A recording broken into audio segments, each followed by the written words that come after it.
Alright, we're back. We're back. Okay, ganda naman ng ano ko. Parang ribbon, ano? Parang ribbon lang sa mga elementary student. Kailan mag-graduation sa Pilipinas? Ayan.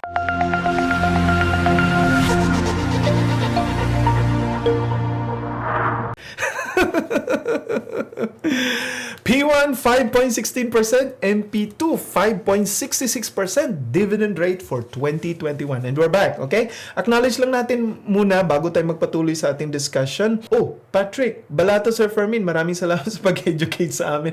May nagbigay sa akin ng 500 pesos.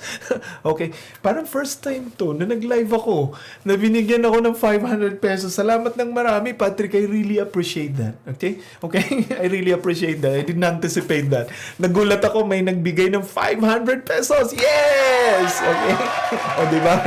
May ano na ako, may pambayad na ako sa kuryente sa kaka-live dito. I-discuss natin ngayon itong tinatawag na, okay, bakit 5.66? Okay? Bakit 5.66% lang? Last year was 6.12. Ngayon, ang laki ng income ng pag-ibig, bakit 5.66% lang? Ayan, MP2, 5.66, P1, 5.16. Okay? Ano ba yung dividends? Ayan. So, sales, cost of sales, net income. Anong ibig sabihin nito? Pag-ibig is no different from a company or a corporation run. So, let's look at it from a business standpoint. Again, caveat lang po, hindi po ako certified public accountant, hindi ako financial analyst, hindi rin po ako financial expert. Pero ito po yung, kumbaga, basic lang po ito. Para maintindihan natin, saan galing ba yung dividend na yan? Okay? Saan ba galing yung dividend na yan? Pag sinabing sa isang company, so meron kang produkto, right? Meron kang produkto. It's either a product or a service na binibigay mo, right? So, halimbawa, Coca-Cola Company. Produkto mo, Coke. Coca-Cola, no? So, Coke. Ano yung sales mo doon sa bawat bote ng Coke na binenta mo ay nandun yun sa sales. Right? So, lahat yun na binenta mo. Ayan, doon yun sa sales. Cost of sales, ito yung cost ng pag-produce at pagbenta mo nung bawat bote ng Coke. So, saan, ano yun? Mga raw materials like tubig, ano pa?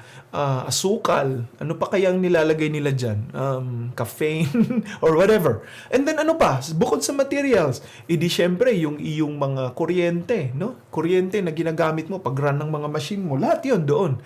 Sa cost of sales. Ano pa? Yung binabayaran na sahod ng mga empleyado. Ano pa? Taxes na binabayaran dun sa land and buildings and everything. Ano pa ang mga nasa cost of sales? Siguro mga financial cost. How to run the business. That's under cost of sales. Ulit, sales, yun yung kung magkano lahat ang income na nakuha mo dun sa pagbenta ng lahat ng Coke. At itong cost of sales, lahat ng gastos, i-minus mo lahat yun. Ano ang meron ka? Net income. Net income. So, bottom line, ika nga. Yan ang sinasabi nilang bottom line. Net income. Now, let's go to pag-ibig. Let's go to 5.66% lang, sir. Last year, 6.12. Ngayon, ang laki na nga ng nakuha ng pag-ibig, ano, sa mga members. Talagang ang dami po na nag-iipon sa MP2. 95% ang increase po ng kanilang fund. Sa MP2 lang po yun. 26 billion pesos ang in-increase. Almost double po yan doon sa dating na collect po nila sa MP2 noong 2020. So 2020, 2021, 26 billion. Pero ito lang po ang income natin. 5.66% lang ang dividend rate. So balikan natin ang pag-ibig. Unahin muna natin, saan ba nanggagaling ang pera ng pag-ibig? Kasi fund nga to no? Fund. So it's like a mutual fund. So ang pera nanggagaling po sa majority ay doon sa contributions ng mga members. Sa atin. Galing po sa atin. So yung ating P1 ay nandun at saka yung ating mga MP2 nandun din. At of course, idadagdag na natin yung kanilang mga previews. So kung halimbawa kung nagsisimula pa lang at wala silang pera, lahat ng pera ng pag-ibig actually technically ay galing sa atin. Majority, no? Galing sa atin. Hindi ko lang alam kung may share ang gobyerno dun nung nagsimula pa ang pag-ibig. Okay? Ang pag-ibig fund.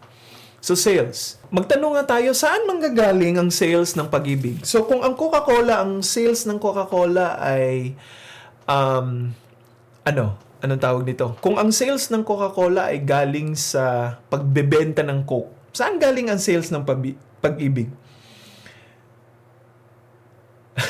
Okay. Saan galing ang sales ng pag-ibig? Sige nga, sagutin nyo nga kami. Sige, saan galing ang sales ng pag-ibig? Ibig sabihin, saan galing ang income? Saan manggagaling ang income ng pag-ibig? Okay? Sige. Sino makakasagot? Profit from loans. Very good. Joseph Jonathan Amodia. Profit from loans. Okay? Very good. Tama po. Kung sasabihin nyo pong loans, tama po. Kasi ganito yon. Ano nga ang sinabi sa charter ng pag-ibig? 70% ng pera ng pag-ibig ay gagamitin para sa housing loan or para sa low-cost housing program ng gobyerno. In return to the loan or amortization, ano ang makukuha ng pag-ibig? Yung interest doon sa magkano man ang ipapahiram sa'yo. Halimbawa, 500,000 na housing loan. 500,000 interest rate, halimbawa lang 8% or 7%. Hindi ko alam sorry po, hindi ko alam. Doon yun. Yung interest na yun, doon manggagaling ang kanilang sales. Right? Ano pa? Bukod sa housing loan, di 70% yun. 70%, yung 30%. Saan ba yun naka-invest? Saan ba yun ini-invest ng pag-ibig? Sige nga, sige. Housing loan, isa yun sa pinanggalingan ng income ng pag-ibig. Tama yun. Okay? Ano pa? So, tandaan natin, housing loan. At meron pang isang loan, di po ba? Yung tinatawag na multipurpose loan. Okay, loan yun, under sa loan. So, pwede ring manghiram ka sa pag-ibig. Hihiramin mo yung pera mo, but may interest. Okay? So, yun yung ilo-loan mo. So, doon ang gagaling ang sale. Saan pa? Bonds. Ayun. Very good. Alex Palomeno. Bonds. Liza Briones. Bonds. Very good. Okay, bonds. Anong klaseng bonds? Treasury bonds. Actually, ang pag-ibig ay nag-i-invest din sa treasury bills. Okay? Treasury bills or bonds. Bills kapag medyo maiksi ang term, like 1 year or a few months, bills ang tawag doon. Bonds if it's a long term like 5 years and then 10 years. Okay? So, nag-i-invest din ng pag-ibig doon. Ano nga yun? Treasury. Pag sinabing treasury, these are assets or pautang ng gobyerno ng Pilipinas. Kaya ang pag-ibig bilang GOCC, Government-Owned Corporation, ay nagpapautang din sa gobyerno. Okay? So, treasury bonds or treasury bills. Government securities and corporate bonds. Yan ang hindi nabanggit. Corporate bonds. Joseph Jonathan Amodia, corporate bonds, retail treasury bills. Tama po, Gio Colorless. Okay? So, corporate bonds. Pag sinabing corporate bonds, ano nga yan? Pautang naman yun, pero hindi po galing sa gobyerno, kundi pautang ng mga private sectors. Like for example, pag sinabing private sectors, yun yung mga companies, no? Some of them are listed in the Philippines Stock Exchange. Maybe some of them are not. Like for example, Jollibee Foods Corporation, mangungutang ng pera and they will issue bonds. Instead of stocks, they will issue bonds. Ang iba naman, halimbawa, San Miguel Corporation or other companies, no, na mangungutang. Those are corporates. Corporates ang tawag natin doon. So, okay, balik tayo dito sa sales. Saan manggagaling ang income ng pag-ibig? Sales, income ng pag-ibig. Saan manggagaling? First and foremost, loans. Doon kasi, yun kasing mandato. Doon kasi ay required ng pag-ibig by law. Hindi sila pwedeng mag-invest ng 50% of the fund to the stock market. No, hindi ganon. Mga kaibigan, sa loans. Hindi siya pwedeng gumamit ng more than or less than 70%. So, 70% dapat nandun ka agad sa loan. Okay? Not less than 70%. The rest, 30%, corporate bonds, and treasury bonds or treasury bills, retail treasury bills. And actually, bumibili din ng napakaliit po na stocks. Napakaliit. Very small amount na stocks ang pag-ibig. But I would say it's negligible. Kahit bumagsak ang stock market, walang epekto po yun sa income ng pag-ibig because of the very small amount. Okay? Okay. Solve na natin yung sales. Okay? Solve na natin yung sales. Pera natin from P1 and MP2 at lumago. Saan gagamitin? Pampaloan. Paano yun kung walang loan? Paano kung walang maglo-loan? Kasi ang sasabihin ng mga Pilipino, ang taas ng interest rate, taas ng mortgage rate ng pag-ibig. Kaya may kompetensya actually ang pag-ibig. Ang kompetensya ng pag-ibig, gaya ng ibang businesses, sino? Mga bangko. Mga lending, right? Kasi halimbawa, sasabihin ng pag-ibig, okay, 30-year housing loan sa akin ay 8%. Sasabihin ng bangko, BPI, halimbawa lang. I'm not promoting any banks here or lending institutions, okay? Caveat lang po. Halimbawa, sasabihin ng bangko, bigay ko ay 8% si pag-ibig, bigay ko sa iyo 7.5. Saan ka kukuha ng loan? Sabihin mo, pag-ibig or bangko? Well, 0.5, pag-ibig na lang ako. Pero pag sasabihin ng bangko, 7%, ako kukuha ko bangko. Right? Kasi long term, 1%, malaki po yun, mga kaibigan. So, ibig sabihin, may kompetensya si pag-ibig pagdating sa sales. Right? May kompetensya si pag-ibig pagdating sa sales. Kaya, just like any businesses, nasa kay pag-ibig kung paano niya immobilize yung ating pera. Kasi doon manggagaling yung ating sales. Mababa ang sales, mababa ang iyong net income later, right? Okay, pag-uusapan natin cost of sales. Kanina, sabi natin si Coca-Cola, lahat ng paggawa ng Coke. Tubig, kuryente, mga bote na ginagamit, raw materials, buildings, taxes, and everything, operational costs, yun yung cost of sales. Para ipatakbo at makaproduce ng isang bote ng Coke, right? So, yun yung cost of sales. Pagdating sa pag-ibig, ayan, ito na. Pagdating sa pag-ibig, ano ang cost of sales ng pag-ibig? Ano yung costs? Ano yung mga gagastusin ng pag-ibig na ima-minus natin dun sa sales nila, dun sa mga loans? Sige nga. Okay. Okay, dito tayo sa cost of sales. Sige, sino ang magsubok na sagutin ito? Ano mga expenses? Expenses in short, no? Expenses. Kasi baka sabihin natin, meron palang ima-minus dun sa ating sales eh. Argy, salaries and wages ng employees, rent for office spaces, very good, Argy. That's correct. Liza Briones, administrative costs. Yung sinasabi niya, administrative cost to administer the fund, right? Siyempre, bibili sila ng mga bond paper, kuryente, magbabayad din sila ng kuryente. Baka naman, pagdating natin sa pag-ibig office, mga kandila lang ang nandun, Tapos ang init-init. Ano ba ito pag-ibig office at mukhang nagtitipid ata? Wala namang aircon. And then wala kang upuan, nakatayo ka lang. And then hindi naka-tiles yung kanilang opisina. So, mga kaibigan, okay? That's how to run. How to run the pag-ibig fund. How to make them efficient in giving services para doon sa mga maglo-loan. Tandaan natin, maglo-loan. Pero sasabihin ng isa, 7.5, binigay ng pag-ibig, tapos yung isa, 8%. Doon na lang ako sa 8%, pupunta ka sa pag-ibig, haba-haba ng pila, ang init-init, walang aircon, tapos kandila lang ang ginagamit. Kasi nagtitipid, hindi makabayad sa electricity. Hindi ganon, So that's administrative costs. Tama yung sinabi ni Liza, administrative cost. Operational cost, sabi ni Joseph. Oo, tama yun, Joseph, Jonathan Amodia, May mga operational costs.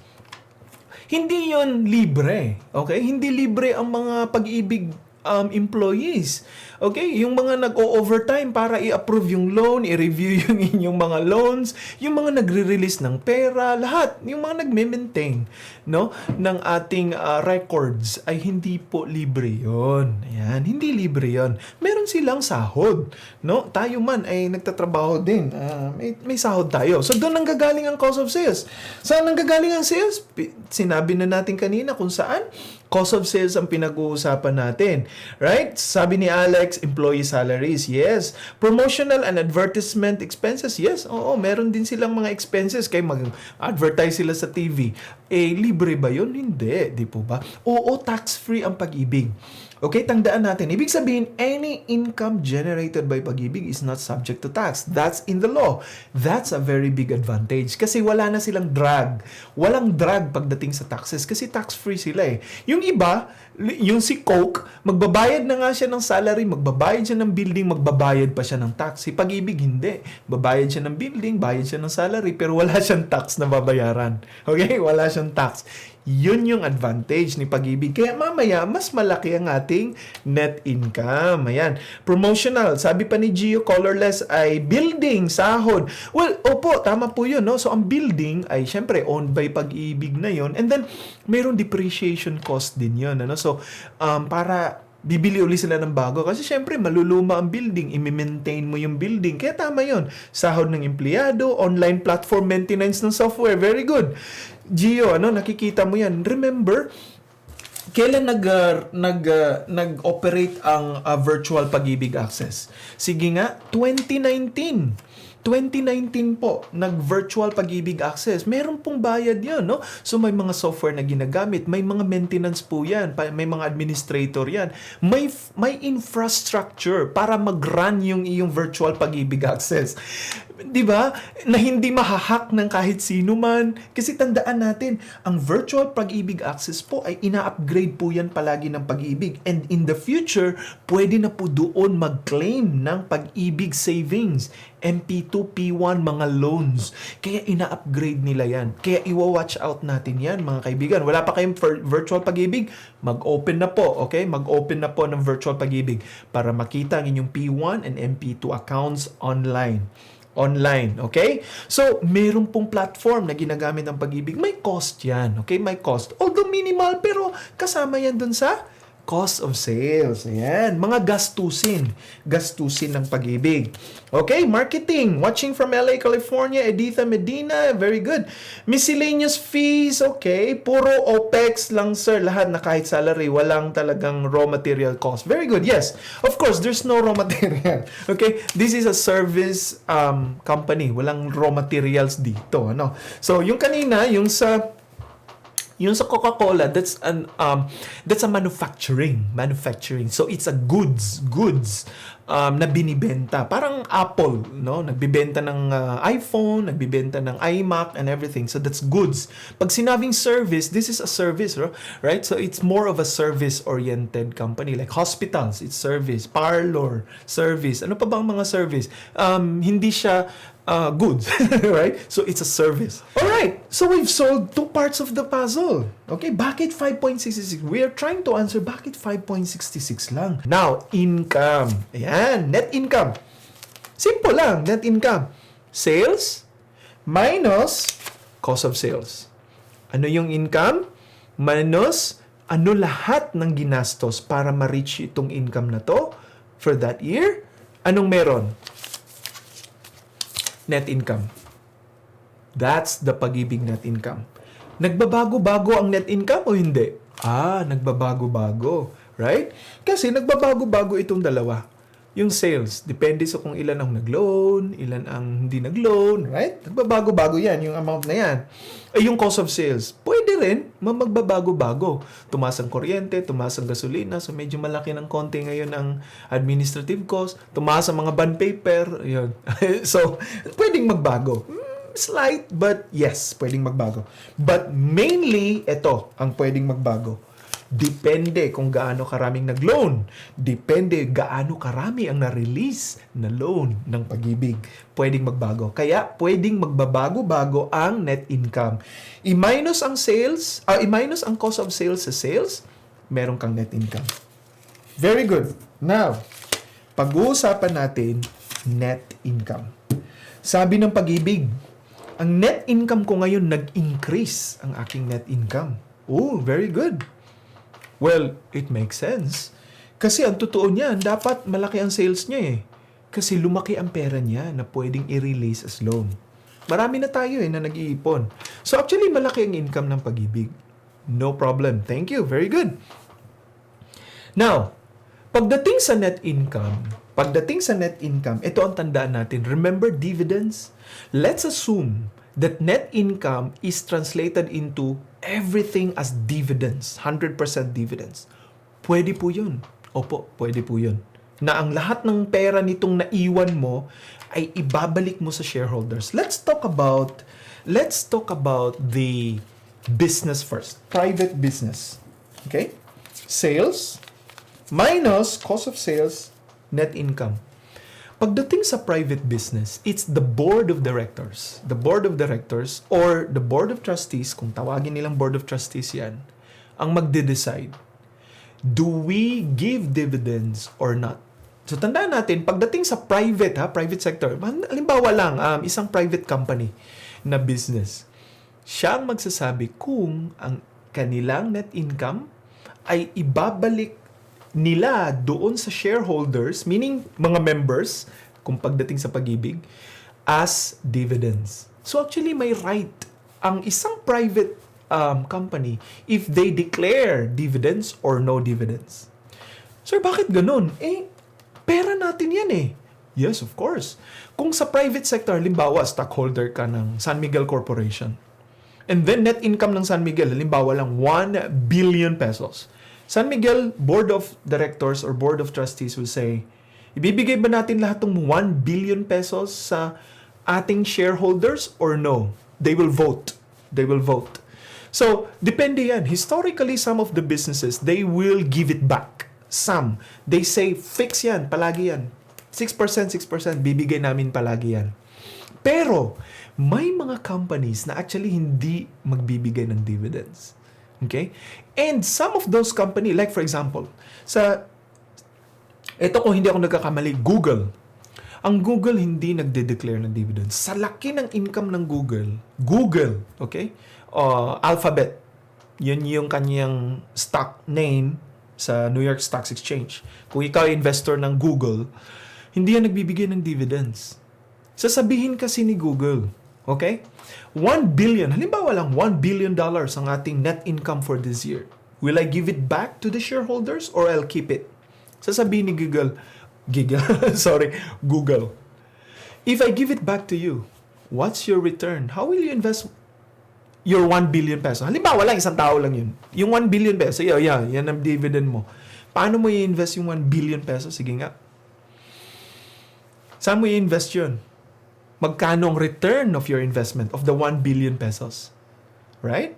That's one question. Pero sasabihin ni Google sa'yo, pero kung ang 1 billion pesos i-invest or i-reinvest mo sa Google company, you will have stock appreciation and I can invest it to a bigger